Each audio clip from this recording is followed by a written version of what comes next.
오늘 앞부분에 제가 조금 전에 들어온 속보 내용이라고 몇 가지 정리해드렸던 그 내용 집중적으로 짚어보도록 하겠습니다. 오늘 오전에 경찰 특수단에서 내란 혐의와 관련된 수사 내용을 기자들에게 브리핑을 했습니다. 몇 가지 중요한 관심사들이 지금 언급이 됐는데요. 노상원 전 정보사령관이죠. 지금 핵심 인물로 거론되고 있는 지금은 민간인. 자, 이 노상원의 수첩에서 여러 가지 내용이 지금 확인이 되고 있다는 겁니다. 특히 이 노 전 사령관의 수첩은요. 그 노 전 사령관이 운영하는 것으로 알려진 그 점집에서 압수수색을 통해서 확보한 것으로 지금 알려지고 있습니다. 그리고 그 확보한 수첩 안에 있는 내용들을 일부 경찰이 지금 공개를 한 겁니다. 이 해당 내용 가운데는 국회 봉쇄라는 표현이 수첩에 적혀 있었다는 거예요. 이게 지금 굉장히 중요한 사안이 될 것 같습니다. 내란 혐의와 관련해서 국회 봉쇄라는 게 지금 쟁점이 되는 뜨거운 부분이잖아요. 이게 사전에 국회의 활동 자체를 중지하려고 했냐 안 했냐 여부와 관련된 부분인데 이 부분은 지금 이 노상원이가 계엄에 깊숙이 개입했다는 증거로 작용할 수 있는 부분이잖아요. 그렇습니다. 예, 노상원 전 정보사령관 민간인입니다. 이 민간인이 가지고 있었던 수첩에 계엄에 대한 구체적인 계획이 등장했다. 충격적이지 않을 수 없는 거죠. 특히 국회 봉쇄, 이것은 국헌 문란에 해당되는 부분 아닙니까? 이 국헌 문란이 위헌적이고 위법적인 비상계엄이었다는 것이 확인되는 것이라는 것이죠.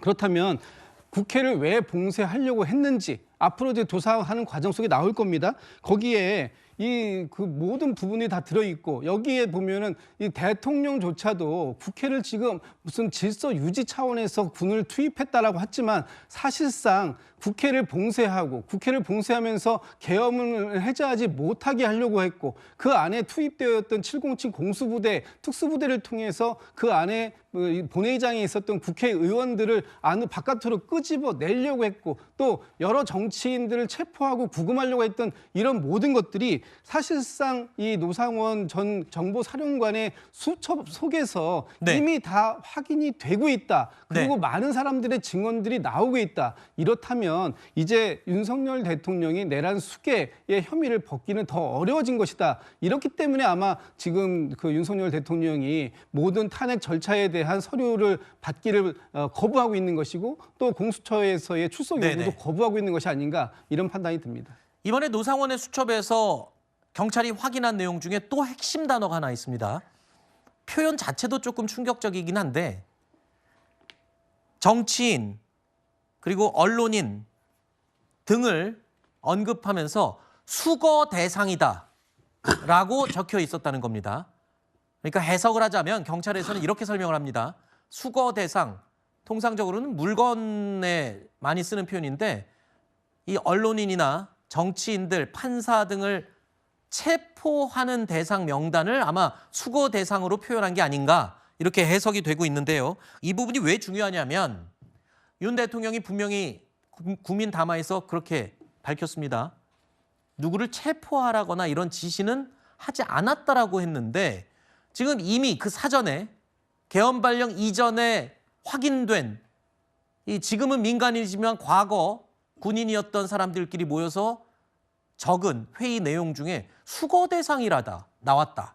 이게 체포 대상이라는 거잖아요. 이러면 이것도 또 상당히 쟁점이 될 만한 뜨거운 부분 아닌가요? 그렇죠. 법리적으로 봐도 윤석열 대통령한테 전혀 도움되는 얘기는 아니고 그냥 저 단어만 봐도 부적절하잖아요. 뭐 사람을 쓰레기 분리, 수거 분리하는 것도 아니고 분리수거하는 것도 아니고 저런 단어를 쓰면서 체포할 수밖에 없거나 뭐 사람들을 감금 뭐 이런 얘기를 했다는 건데 글쎄요. 너무 저런 부분은 이 방송이라서 제가 말을 적절하게 하지 못해서 그렇지 너무나도 화가 나는 부분입니다.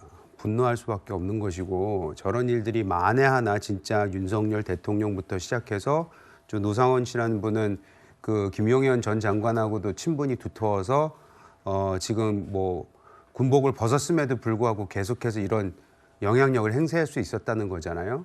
그게 만에 하나 진짜 서로 간에 충분한 소통을 통해서 이런 일들이 벌어졌다면은 네. 용서받지 못하는 일이죠. 저분이 네. 뭐라 그랬죠? 저분이 그거였다 그랬죠? 무슨 점 보는 사람이라고 그러지 않았던가요? 네. 저는 저분이야말로 진짜 귀신 씨였던 게 아닌가라는 생각이 들어요. 네, 알겠습니다. 조금 지나친 표현이긴 하지만 개인적인 의견으로 제가 명확하게 다시 한번 말씀드리고요. 중요한 부분은 이겁니다. 지금 노상원 씨 같은 경우에 이 본인이 운영하는 점집에서 압수수색을 통해서 경찰이 확보한 수첩에서 등장한 내용이거든요. 물론 계엄 전에 본인이 모여서 회의 때 적은 내용인데 이게 그렇다고 해서 윤 대통령에게 직접 보고가 갔거나 어떤 논의가 이루어졌는지를 단정적으로 말할 수는 없는 부분이잖아요. 개인적인 이 모임에서 한 얘기를 지금 확보했다고 해서 그게 윤 대통령과 직결된다는 건 아직 이른 상황 아닙니까? 이게 증거로 채택될지 될지 여부도 봐야 되는 거고요. 그렇죠? 네, 수사를 지켜봐야 되는 부분이 있어 보이고요. 다만 이 수첩이 그냥 메모에서 끝나지 않아 보였던 것 같습니다. 이 패스트푸드점에서 1차, 2차 회동이 있었죠. 계엄을 준비했다라고 그 자리에 있던 대령들이 입을 모아서 거기 CCTV를 한번 따봐야 될 거라고 이야기를 합니다. 그리고 그 CCTV 영상에는 어떤 부분이 있습니까? 본인의 수첩을 보면서 지시를 내리니까 그걸 현역 군인들이 받아 적지 않았습니까? 그리고 국회 봉쇄 실제로 일어났습니까? 안 일어났습니까? 그 부분과 관련해서 국회 출입문이 완전히 폐쇄 조치됐었죠. 총칼을 들고 군인들이 국회에 들어갔으니까요. 이런 부분과 관련해서 윤석열 대통령과 소통이 있었다고 보는 게 합당할지 아예 없었다고 보는 게 합당할지 계엄의 발동 권한은 오직 대한민국에서 한 명 대통령한테만 귀속합니다. 그런 부분과 관련해서 굉장히 유의미한 부분이 나왔다. 또 하나는 북한과 관련해서 NLL 북한의 공격을 유도한다. 이건 내란죄에서 끝나는 게 아닙니다. 대한민국을 전쟁터로 불사하면서까지 계엄을 성공시키려고 했다는 하나의 단서입니다. 외환죄라는 것도 있습니다. 외환죄는 똑같이 우두머리 같은 경우에 사형, 무기징역만 선고돼 있습니다. 이 부분과 관련해서 수사의 단초가 굉장히 유의미하게 드러났다. 이렇게 보여집니다. 네. 자, 저희가 속보 내용을 토대로 지금 전해드리고 있는 이 내용은 노상원 씨의 개인 소유물인 수첩을 압수수색하면서 나온 내용입니다. 그리고 계엄 선언이 있기 며칠 전에 있었던 그들만의 이른바 햄버거집 회동에서 회의한 내용들을 적은 게 아니냐라는 추정이 가능한데 그렇기 때문에 이 해당 내용이 대통령이나 아니면 책임 있는 실제 전 국방부 장관, 김용현 전 장관이나 이런 직접적인 연관이나 보고가 있었는지는 아직 확인되지 않은 부분이라는 것을 다시 한번 제가 명확하게 말씀드리고요. 아까 말씀하신 내용 중에 새롭게 등장한 내용 중에 NLL에서 북한의 공격을 유도한다라는 단어도 있었다.